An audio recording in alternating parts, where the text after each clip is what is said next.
Kebakaran hebat terjadi pada hari Sabtu di Pulau Resor Guanaja di Karibia yang terletak sekitar 70 km utara pantai Honduras. Menurut publikasi lokal, api menghanguskan lebih dari 200 rumah dan ratusan warga dievakuasi.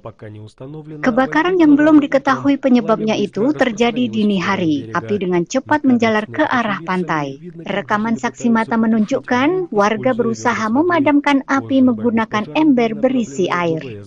Kemudian, Angkatan Udara Honduras dikirim untuk memadamkan api. Tidak ada laporan korban tewas atau terluka, namun pulau itu mengalami kerusakan material yang signifikan.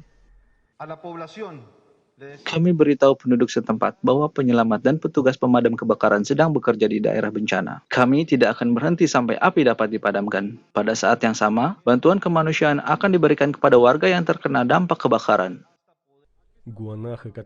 Guanaja yang merupakan bagian dari Mesoamerica Barrier Reef populer di kalangan pejalan kaki dan penyelam karena airnya yang jernih dan kehidupan lautnya yang kaya. Tetapi tidak ada pemadam kebakaran di pulau itu.